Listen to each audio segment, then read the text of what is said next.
Ustadz, mohon solusi dari masalah kami. Saya seorang ibu single parent, sungguh sulit mendidik dan menanamkan akidah dan pemahaman serta pengamalan agama secara sunnah kepada anak saya. 4 tahun yang lalu, saya masukkan anak saya laki-laki ke pondok pesantren di daerah kami. Setelah 3 tahun, saya tarik anak saya dari pondok pesantren karena pengamalan dan pemahaman ibadahnya tidak sesuai dengan sunnah. Waktu itu pondok pesantren kita belum ada pembukaan santri baru. Anak saya sangat suka nyanyi-nyanyi berjamaah yang dia bilang sholawatan, tapi untuk sholat kadang susah, masih bolong-bolong. Dia merasa dengan sholawatan itu nanti dapat syafaat. Sekarang anak saya belajar di SMK kelas 10. Saya masukkan ke SMK karena anak saya malas belajar. Jadi saya pikir kalau di SMK dapat keterampilan dan bisa langsung kerja. Tentang pengamalan dan pemahaman ibadah yang kurang sesuai dengan sunnah, sungguh sulit untuk meluruskan. Saya pengen anak saya bisa ikut belajar di lembaga pendidikan MTA, terutama pondok pesantren MTA. Mohon tausiahnya, Ustaz. Lah sudah kelas 10 no. Pondok kita ini itu untuk lulusan SD. Nah kalau kelas 10 ini berarti kelas berapa ini? 1 SMA ya? Sekarang ini rada angel.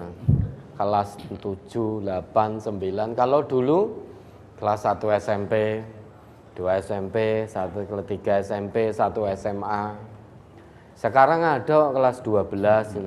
Sehingga kalau disebut kelas 12 itu orang generasi jadul itu akan mikir dulu kelas 12 sih kelas 3 SMA kan itu. Lah sekarang sudah kelas 10. Maka kalau di pondok ya akan mundur bertahun-tahun itu.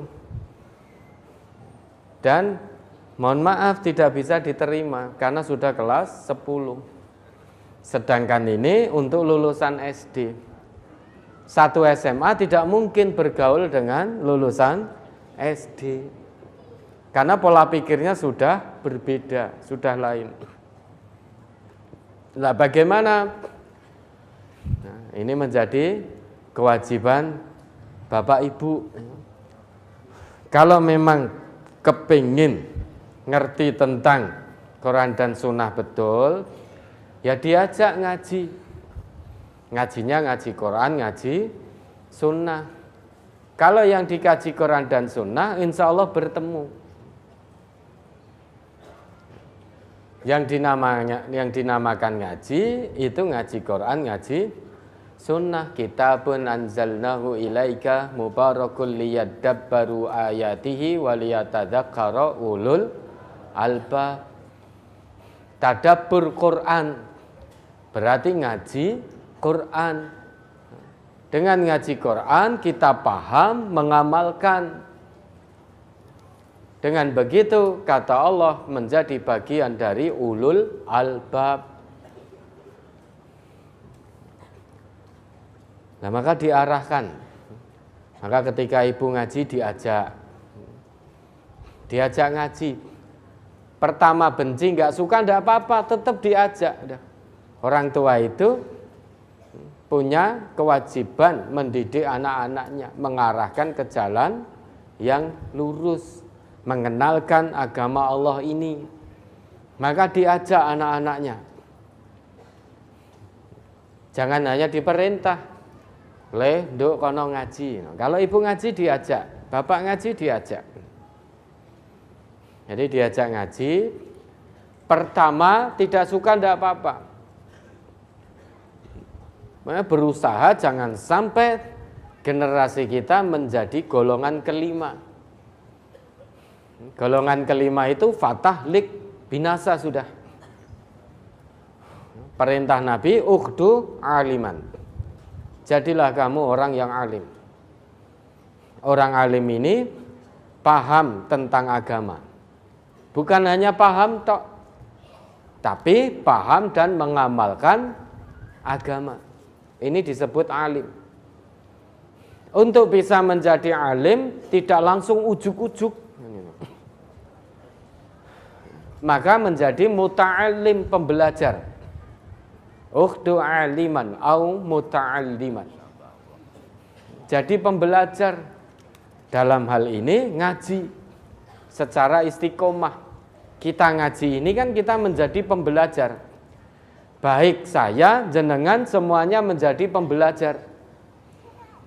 Untuk apa? Untuk paham tentang agama Allah, kemudian kita aplikasikan dalam kehidupan sehari-hari. Itu seorang alim.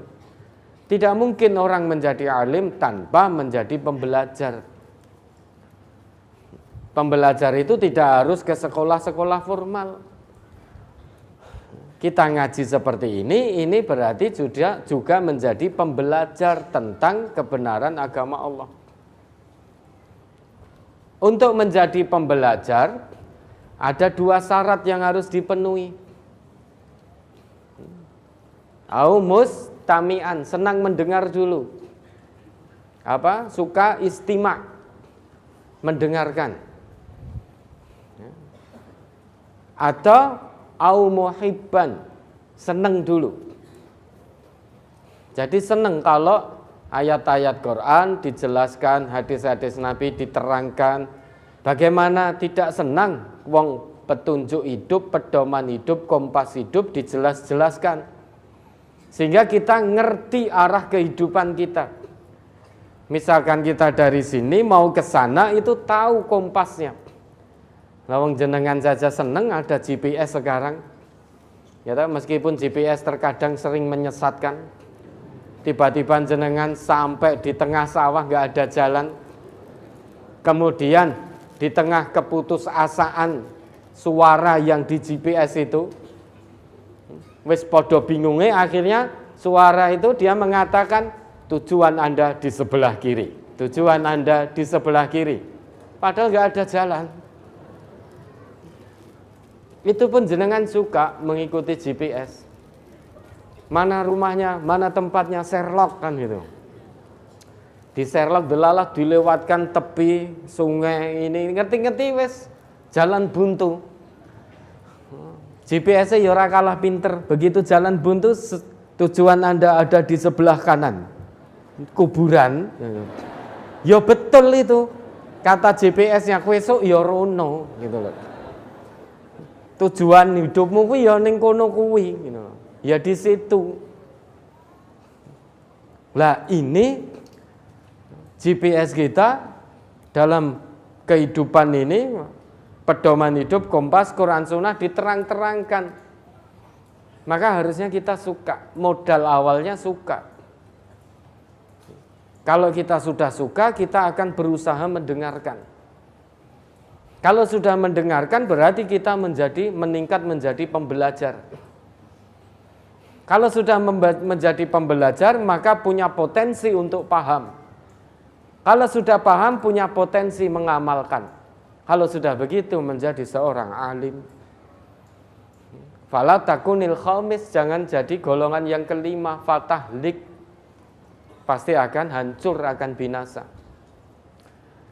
Tidak suka Quran Sunnah diterang-terangkan, mendengarnya hanya untuk nunggu keplesete kan itu. Jadi curi-curi dengarnya bukan untuk mengambil ibrah dan pelajaran, tetapi hanya untuk nunggu keplesete. Kepleset lesannya baru langsung dipotong, klek gitu, di-share. MTA menghalalkan anjing kan itu. Itu kan hanya nunggu keplesete, artinya dipotong, menyebut sehingga tidak tuntas keterangannya, dipotong, di-share dan lain sebagainya dan lain sebagainya. Nah maka putra-putri ibu diajak, dinasehati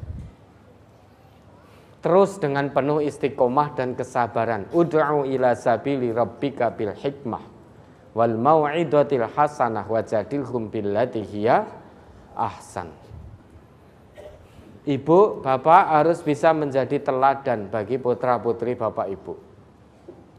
Jangan hanya menyuruh kepada keteladanan saja, namun bapak ibu tidak bisa mengamalkan keteladanan itu sendiri.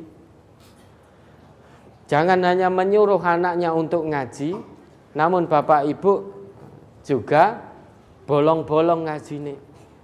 Tidak semangat untuk ngaji.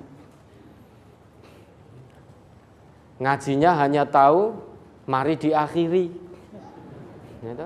Berarti datangnya sudah menjelang akhir. Anaknya tanya, "Bapak Ibu tadi pengajiannya apa?" "Embuh le wong ngertine mung alhamdulillah, mari diakhiri." Maka harus bisa menjadi teladan. Kalau tidak ingin sholat anaknya bolong-bolong, bapak ibu harus menjadi teladan juga bagi anak-anaknya. Waktu sholat anaknya diajak. Bapaknya jangan hanya pinter, kono lho ning masjid. Ning bapak dolanan HP. Mabar main bareng. Karena bapak milenial. Harusnya diajak anaknya ke masjid. Ngekon anaknya di masjid, bapak ibunya masih sibuk dengan urusan dunia. Maka harus bisa menjadi teladan. Selain itu, selain ikhtiar insani, terus bapak ibu doakan putra-putrinya. Usaha insani saja tidak cukup tanpa doa. Doakan mudah-mudahan anaknya dibukakan pintu hatinya oleh Allah. Kewajiban kita ini terus menyampaikan kebenaran agama Allah dengan gamblang. Karena itu juga kewajiban Rasul kita. Wa ma'ala rasulina illal balaghul mubin, kata Allah begitu. Kewajiban Rasul kami hanya menyampaikan keterangan dengan gamblang. Perkara diterima oleh orang, diterima oleh anaknya atau tidak, kita punya kewajiban terus sampaikan kebenaran. Nabi Nuh, seorang Rasul, seruannya, dakwahnya tidak diterima oleh anaknya, tidak diterima oleh istrinya. Tetapi kalau kita melihat usaha dari beliau sampai detik-detik akhir itu, sampai detik-detik akhir terus menyeru anaknya agar menjawab seruan ayahnya yang diutus oleh Allah. Sampai pas waktu banjir, Nabi Nuh kan masih menyeru, "Ya bunayyarkam ma'ana." Wahai anakku sayang, ya bunaya, tetap dengan panggilan kasih sayang. Jangan kok panggilan yang tidak menyenangkan didengar oleh anak. Harus dengan panggilan kasih sayang, ya bunaya. Wahai ananda sayang, irkam ma'ana, naiklah bersama kami. Tetapi sampai last minute, sampai waktu detik terakhir anaknya menolak. Nah, kalau sudah menolak, yaitu urusan anak dengan Allah nanti. Tapi kita punya kewajiban menyampaikan kebenaran dinullah dengan gamblang. Nang atau ndo, agama ini bukan agama ikut-ikutan. Agama dari Allah ini sudah ada pedomannya. Pedomannya yaitu Quran dan Sunnah. Kenapa toh? Kok Nabi kita mewariskan Quran dan Sunnah? Agar kita tahu cara beribadah yang benar kepada Allah.